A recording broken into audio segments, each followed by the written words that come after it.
Assalomu alaykum hurmatli talabalar. Bugungi mavzumuz avtotransport tarmog'i korxonalarining tasnifi, avtotransport korxonalarining ishlab chiqarish texnik bazasi va ularni loyihalash tartibi.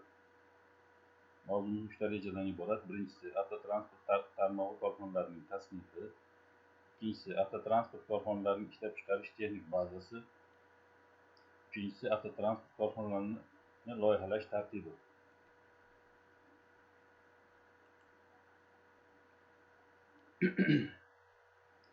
Avtotransport tarmog'i korxonalarining tasnifi. İşleş sharoitida avtomobillarning yuqori texnik tayyorgarlik ishlab chiqarish texnik bazasi tomonidan ta'minlanadi.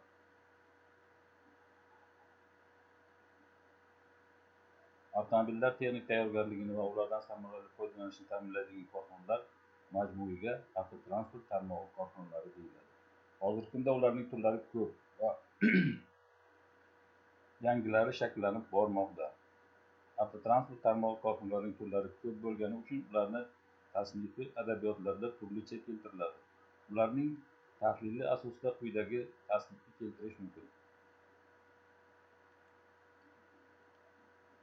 Korxona turlarini avtoekspluatatsion, xizmat ko'rsatish, avto ta'mirlash, yordamchi korxonalarga ajratish mumkin.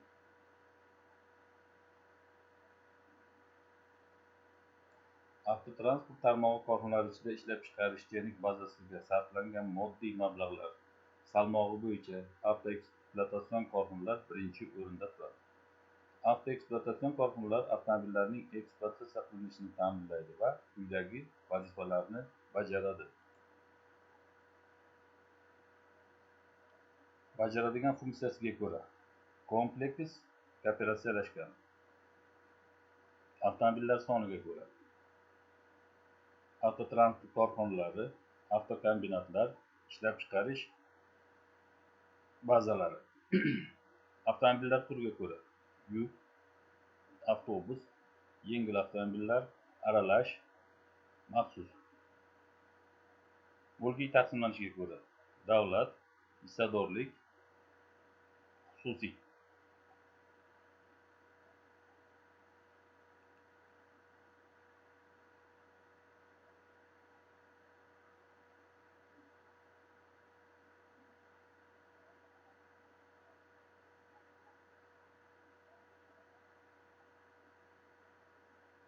Avtotransport korxonalaridagi avtomobillar soni 400 tagacha. Avtokombinatlarda 800 dan 1500 tagacha. Ishlab chiqarish avtotransport birlashmalarida esa 3000 tagacha 3000 taga yetishi mumkin. Avtotransport korxonalari kompleks korxona hisoblanadi. Avtokombinatlar bosh korxona va sho'balardan tashkil topadi. Sho'balarda ikkinchi texnika va katta hajmdagi joriy ta'mir ishlari o'tkazilmaydi. Ular bosh korxonada bajariladi. Avtoekspluatatsion korxonalar bir necha yillar oldin shunday loyihalangan va ishlatilgan edi. Respublika mustaqillikka erishgandan so'ng xo'jalik yuritishning iqtisodiy asoslari tubdan o'zgardi. Bozor munosabatlari shakllandi. Avtotransport vositalarining takomillashgan turlari paydo bo'ldi. Ma'naviy eskirganlari esa hisobdan chiqarib yuborila boshlandi. Buning natijasida avtoekspluatatsion korxonalar tarkibi tuzilmaviy o'zgarishlar yuz bermoqdaki, markazlashgan birlashmalar, kombinatlar, katta korxonalar raqobatga bardosh bera oladigan holgacha maydalashmoqda. Yangi kichik va qo'shma korxonalar, transport komplekslari va holdinglar paydo bo'lmoqda.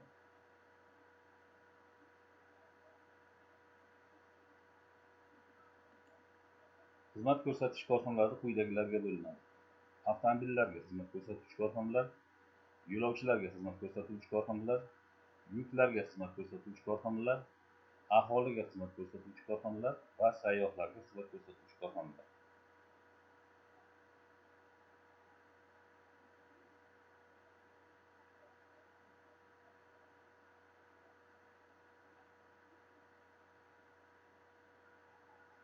Avtomobillarga xizmat ko'rsatish korxonalariga texnik xizmat ko'rsatish stansiyalari, markazlashgan texnik xizmat ko'rsatish va ta'mirlash bazalari, servis xizmat ko'rsatish markazlari, yonilg'i quyish shoxobchalari, tashxislash markazlari, saqlash joylari kiradi. Yo'lovchilarga xizmat ko'rsatish korxonalariga avtovokzallar, avtostansiyalar, dispetcherlik punktlari kiradi. Yüklarga xizmat ko'rsatish korxonalari, transekspeditsiya korxonalari, yuk stansiyalari, mexanizatsiyalashgan bazalari, aholiga xizmat ko'rsatish korxonalari, transport ekspeditsiya korxonalari, prokat punktlari, sayyohlarga xizmat ko'rsatish korxonalari, motellar, kempinglar. Xizmat ko'rsatish korxonalari ichida eng ko'p tarqalgan avtomobillarga texnik xizmat ko'rsatish stansiyalari bo'lib, ulardagi ishchi postlari soni bittadan xususiy tadbirkorlar 50 tagacha boradi. Markazlashgan texnik xizmat ko'rsatish va ta'mirlash bazasi sifatida O'zavtotransport korporatsiyasi tomonidan bir necha yil oldin tajriba sifatida tashkil etilgan KAMAZ avtomobillariga texnik xizmat ko'rsatish va ta'mirlash bazasini keltirish mumkin.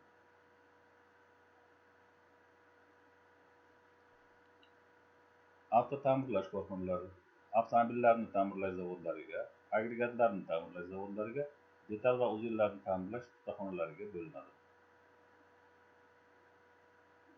Hozirgi kunda avtomobillarni ta'mirlash zavodlari qisqarib, faqat maxsus avtomobillarni ta'mirlaydiganlari bor. Boshqa avtomobillarni mukammal tubdan yoki kapital tiklash avtotransport korxonalarida amalga oshiriladi.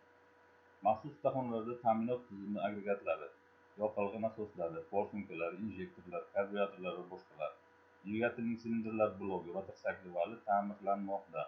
Gaz ballonli avtomobillar ta'minot tizimini sinash va gaz ballonlarini davriy ko'rikdan o'tkazish va guvohnoma berish amalga oshirilmoqda. Yordamchi korxonalarga quyidagilar kiradi: dispetcherlik markazlari, hisoblash markazi, loyiha texnologiya markazi, moddiy ta'minot bazalari, o'quv markazlari.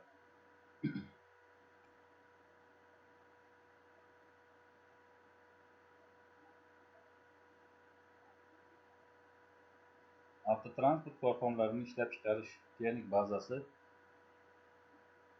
quyidagilardan tashkil topadi: imoratlar, inshootlar, kommunikatsiyalar, jihozlar va qurilmalar, har xil asboblar va boshqalar. Imoratlarga avtokorxonaga tegishli binolar, ishlab chiqarish ustaxonalarining binolari, ma'muriy binolar, turli xil omborxonalar kiradi. Inshootlarga yonilg'i quyish shoxobchalari, avtomobillarga texnik xizmat ko'rsatishda ishlatilgan ba'zi bir inshootlar kiradi. Kommunikatsiyalarga elektr energiya, suv ta'minoti, gaz ta'minoti, isitilgan havo ta'minotilar kiradi.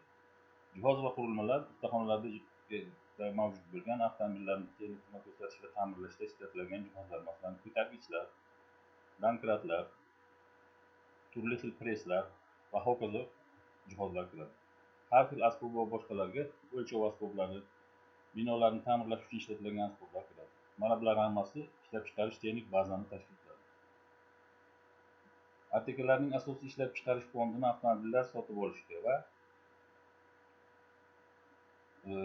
bazani yaratishda sarflangan mablag'lar tashkil etiladi. Ularning nisbati hozirgi kunda 60% avtomobillar narxi, 40% texnik bazalarga tashkil etiladi. Ishlab chiqarish texnik bazaning ulushi ortishi bilan avtomobillar texnik tayyorligi, korxonaning tashish imkoniyati oshadi. Texnik xizmat ko'rsatish va ta'mirlash xarajatlarining solishtirma qiymati hamda tashish tannarxi ma'lum chegaragacha kamayadi, so'ng osha boshlaydi. Rentabellik ma'lum chegaragacha oshadi, so'ng kamaya boshlaydi. Ishlab chiqarish texnik bazaga sarflangan mablag'larning maqbul darajasini belgilovchi aniq uslub qabul qilinmagan. Omillarning ta'sir etish darajasiga qarab amaliyotda ishlab chiqarish texnik baza qiymati belgilanadi. Mavjud ATKlarning ko'pchiligi namunaviy loyihalar asosida qurilgan ishlab chiqarish texnik bazaga ega. Avtotransport korxonasining ishlab chiqarish texnik bazasining quyidagi kamchiliklarini keltirish mumkin.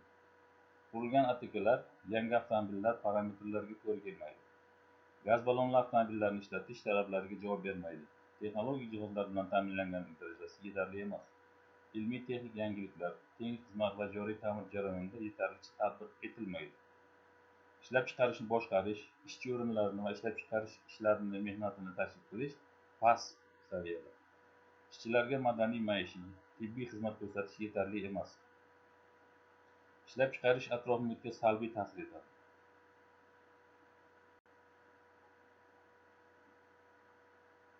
Avtotransport korxonasi ishlab chiqarish texnik bazasining rivoji, yangi qurish va mavjud korxonalarni kengaytirish, qayta qurish va texnik qayta jihozlash orqali amalga oshiriladi.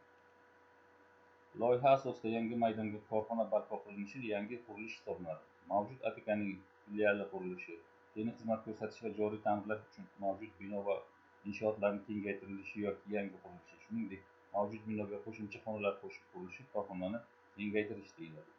Mavjud asosiy ishlab chiqarish, ma'muriy, maishiy va texnik bino va inshootlarning eskirgani yoki talabga javob bermagani uchun qisman buzilib, o'rniga takomillashgan yangi texnologik jarayonlarni tatbiq etish, yangi rusumli avtomobillarga texnik xizmat ko'rsatish va joriy ta'mir hamda saqlash uchun yangi binolar qurilishi yoki qo'shilishi qayta qurish deb ataladi.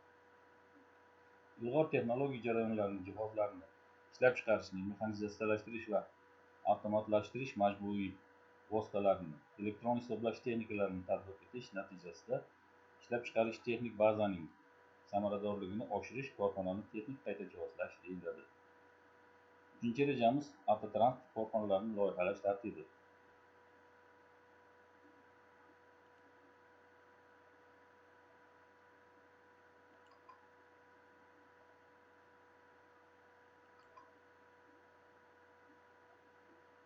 Ishlab turgan korxonalar kerak bo'lgan natijalarga tashish ishlarini bajara olmagan holda yangi avtotransport korxonasi loyihalanadi va quriladi. Ishlab turgan korxonani takomillashtirish loyihasi undagi avtomobillar soni keskin oshganda yoki turli almashtirganda, ishlab chiqarish bazasi talabga javob bera olmagan holda, yangi texnika va texnologiya joriy qilingan hollarga amalga oshiriladi.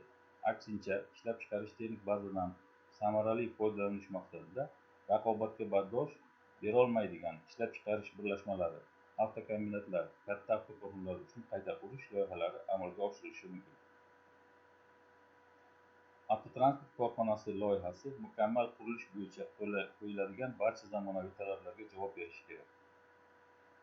Korxonani loyihalash yoki takomillashtirish O'zavtotrans, O'zavtosanoat, Tosh shahar yo'lovchitrans, Gipravtotrans tomonidan muntazam ishlab chiqariladigan yangi texnika, texnologiya va tashkil qilish me'yorlaridan foydalaniladi. Ular avtomobil transportining harakatdagi tarkibiga texnik xizmat ko'rsatish va joriy ta'mirlash nizomida keltirilgan me'yorlardan ham yuqoriroq va ilg'orroq bo'lishi mumkin. Loyihaning ikkala bosqichidan oldin obyektning loyihalash topshirig'i tuziladi. Topshiriqda loyihalashga kerak bo'ladigan barcha asosiy ma'lumotlar keltiriladi. Loyihalash uchun asos, qurilish uchastkasi tumani, mana shulardan iborat. Mavzu bo'yicha test savollarga tayyorlanasizlar va masofadan turib javoblarni izlasizlar. E'tiborlaringiz uchun rahmat.